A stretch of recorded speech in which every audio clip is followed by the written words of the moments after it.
Bonjour à tous. Aujourd'hui je vais vous expliquer comment est-ce qu'on choisit entre la prépa ou le tutorat ou les deux ou pas.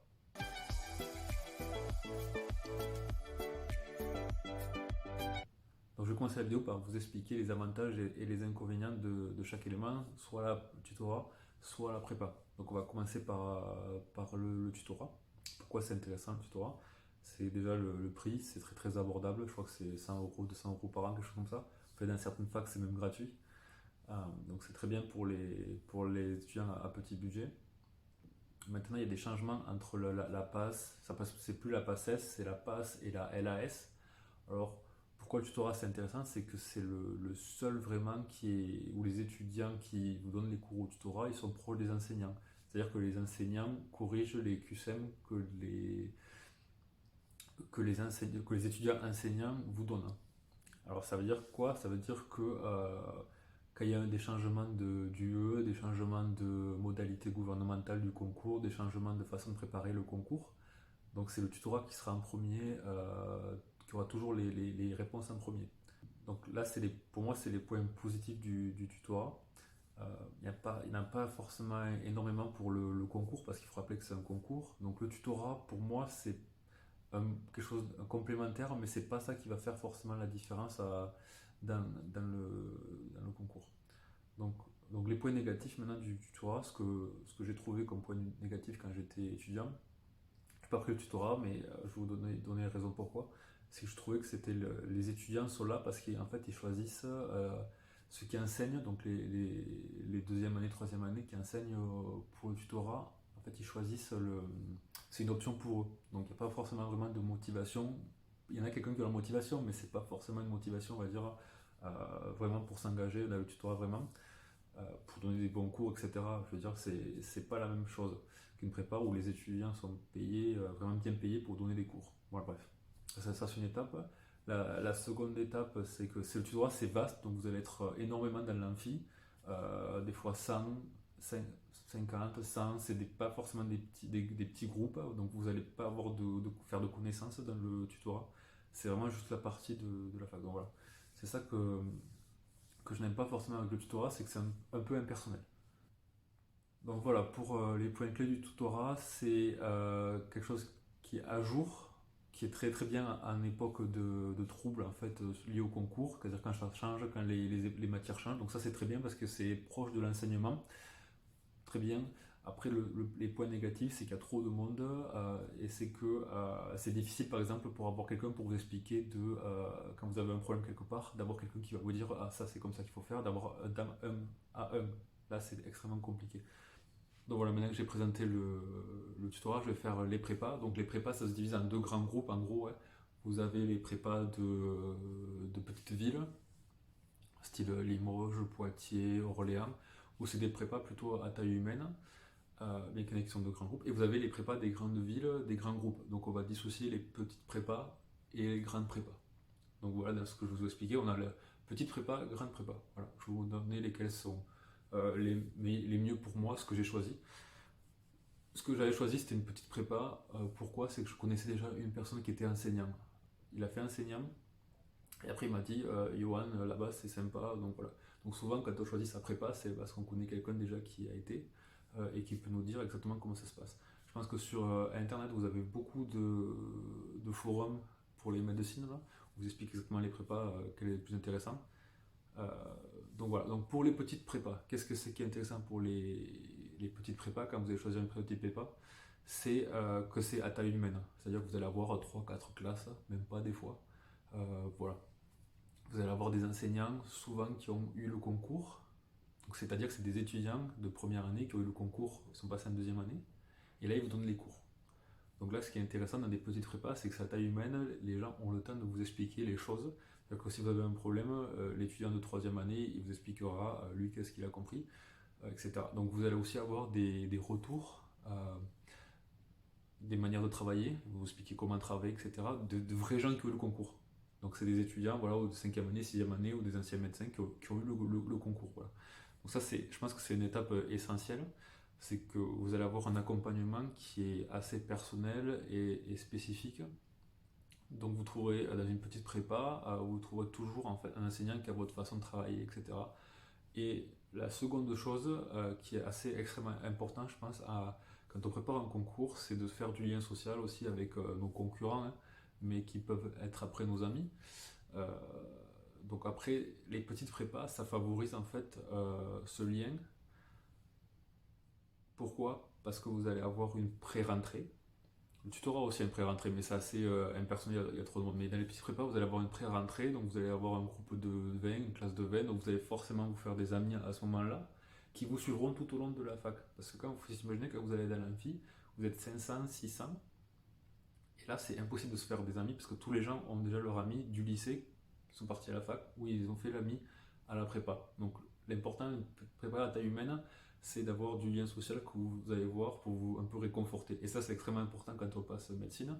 Et pour les parents aussi, c'est plus sympa d'avoir aussi des gérants de petites prépas.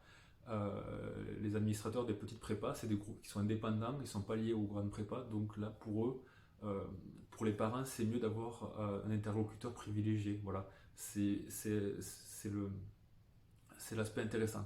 Moi, j'étais enseignant dans une petite prépa et je trouvais que c'était beaucoup plus intéressant et facile pour nous les enseignants, facile pour les élèves de se parler, parce qu'après on les voyait à la fac, donc après des fois on pouvait faire des sessions, voilà, prendre des temps pour faire des sessions. C'était assez, on pouvait moduler en fait en fonction des étudiants. Si on voulait faire 2 heures de cours en plus de chimie par là, la prépa, il faut se dire, c'est un investissement assez conséquent, de l'ordre de 2000, 3000, 5000, 6000 euros pour les préparer dans les grandes villes, les grands groupes. C'était beaucoup plus, on va dire, intéressant. Dans les grandes prépas, là, c'est beaucoup plus concurrentiel. Donc, vous arrivez dans une grande prépa, il y a peut-être 10 classes, quelque chose comme ça, ou même plus. Là vous allez sentir, surtout dans les grandes villes, vous allez sentir que c'est un concours. Vous n'allez pas être forcément réconforté. Si votre personnalité, c'est OK, vous avez des supports émotionnels à la maison, vos amis de la fac, etc., du lycée qui sont toujours avec vous, bah, ça c'est intéressant. Donc, si vous avez déjà un support émotionnel, dans les grandes prépas, vous allez vous faire sentir encore plus en concurrence les uns avec les autres. Le problème des grandes prépas, c'est que c'est des groupements qui sont partout en France. Ce que je trouve que c'est un peu moins intéressant, c'est que quelquefois vous allez avoir des enseignants qui ont passé le concours médecine, donc ils savent exactement qu'est-ce que c'est. Et dans la plupart des cas, vous allez avoir des enseignants qui sont docteurs en biologie. Enfin, docteurs en biologie, ils ont eu le doctorat, mais c'est pas des gens qui sont passés par le concours. Vous pouvez expliquer telle matière. Donc, le truc qui est différent, c'est que vous allez avoir des gens qui ne seront pas à même à vous expliquer les fondements du concours et comment vraiment optimiser le concours. Donc c'est des gens qui vont faire des profs qui sont des profs de fac normaux et qui auront du mal à vous dire moi j'ai fait tel truc comme ça pour le concours, moi j'ai fait tel truc, c'est comme ça qu'il faut faire en fait, privilégier cette matière en fait. C'est pas des gens qui vont forcément comprendre ça et vous apporter le petit plus en fait. La prépa, il faut se dire, c'est un investissement assez conséquent, de l'ordre de 2000, 3000, 5000, 6000 euros pour les préparer dans les grandes villes, les grands groupes. Prenez une prépa, ça dépend de savoir si vous voulez avoir des supports émotionnels avec la prépa qui vous encadrent un peu plus si vous avez besoin. Par exemple, si vous habitez à la campagne et que vous partez à 200 km dans une autre ville pour faire le concours, là une petite prépa c'est plus intéressant parce que vous êtes un peu, on va dire, bichonné quoi. On va vous prendre par la main, vous dire c'est tel ça, ce truc. Et les administrateurs de petites prépa ils sont beaucoup plus à même à être en contact avec vos parents ou avec vous si vous avez des problèmes. Il y aura beaucoup plus de résolution de problèmes, beaucoup plus de résolution de conflits entre étudiants aussi. Et je trouvais que pour moi, quand j'avais été étudiant en prépa privée, c'était extrêmement important parce que le soir, on se retrouvait pour la prépa et on faisait l'examen, donc une épreuve blanche, et après on était avec nos amis en fait. Et puis après on allait à McDo, quelque chose comme ça.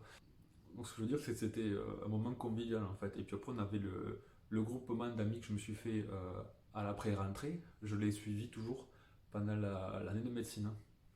Après, une personne avec qui j'étais ami à la fac de médecine, donc spontanément, sans la prépa, etc., ça m'a pris, on va dire, 6 mois, quelque chose comme ça, c'était au second semestre. Donc en fait, c'est très limité. Donc si vous n'avez pas de prépa, pas de tutorat, c'est extrêmement limité les relations. Et je pense que c'est ça qu'il faut aussi pour réussir le concours, c'est d'être bien dans sa peau, bien dans sa tête, et bien et être un peu encadré. Parce que quand vous allez avoir besoin d'aller quelque part au resto, etc., de faire des choses, d'aller à la corpo prendre des documents, en fait, et bien d'avoir ce lien, en fait, ça vous est déjà un avantage.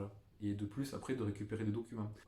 En deuxième conclusion, c'est qu'en fait, il faudrait un peu avoir les deux, c'est-à-dire que vous faites une prépa, mais après vous avez quand même les documents du tutorat, parce que quand le tutorat a des nouvelles matières, a des choses qui n'étaient pas avant, eh bien, le tutorat est en avance. Donc des fois, il y a des gens qui vont en prépa, il faut une pré-rentrée, mais il se trouve que le programme a complètement changé, mais du coup, ils ont quand même les éléments de la pré-rentrée, de la manière de travailler, mais ils n'ont pas du tout les vrais éléments. Donc après, c'est vraiment à vous de voir qu'est-ce qui est le plus confortable pour vous.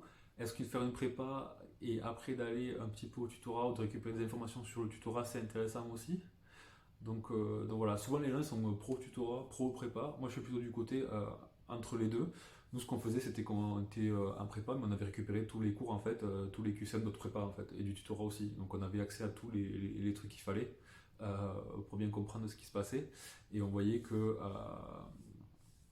la prépa était nous un peu plus proche, un peu meilleure que le tutorat. Parce que tous les étudiants qui avaient bien réussi le concours, ils étaient partis en prépa. Voilà, faire l'enseignement. Euh, après, non, c'était à l'époque où c'était standard. En fait, il n'y avait pas de problème, il n'y avait pas de chamboulement gouvernemental, il n'y avait pas de différentes épreuves, il y avait pas de, c'était pas compliqué, il n'y avait pas la passe, la LAS. Maintenant, je pense qu'aujourd'hui, ça serait mieux peut-être de passer sur du tutorat ou d'avoir la prépa et la faire à bien, mais de quand même se focaliser sur le tutorat, les nouveaux éléments qui sont gérés par les profs, avec les matières, etc. Peut-être le conseil maintenant, regardez, c'est si votre fac que vous voulez aller, est-ce que les annales se ressemblent chaque année? Donc si elles se ressemblent, ça veut dire que en gros l'an prochain, s'il y a toujours la passe, ça sera toujours le même type. Et ça veut dire que les prépas aussi seront bien. Voilà. Donc si vous voyez par contre que l'année a complètement changé et que les annales, vous voyez quelque chose qui est différent en fait, là il faut peut-être plus choisir le tutorat parce que c'est eux qui seront à jour. En gros, c'est voilà, savoir qu'est-ce que c'est votre budget, combien vous pouvez y mettre, qu'est-ce que c'est que l'aspect émotionnel pour vous, où partent vos amis, est-ce qu'ils partent en prépa, qu'est-ce que c'est où c'est que vous allez, est-ce que vous avez déjà des amis avant la fac, où c'est qu'ils vont aller. Voilà, tout ça c'est des éléments à prendre en compte et c'est seulement vous qui pouvez faire la décision. Donc si vous avez d'autres remarques à faire que j'ai oublié pour les prépas versus tutorat, prépa grande prépa, petite prépa, donc laissez un commentaire en bas et un petit like aussi au passage pour me faire part de vos trucs et je ferai d'autres vidéos sur ça, comment choisir la prépa, etc., laquelle est la mieux. Et on fera d'autres vidéos aussi bien évidemment sur la différence entre pass et LAS, qu'est-ce qu'il faut choisir, d'autres vidéos sur comment préparer le concours, etc.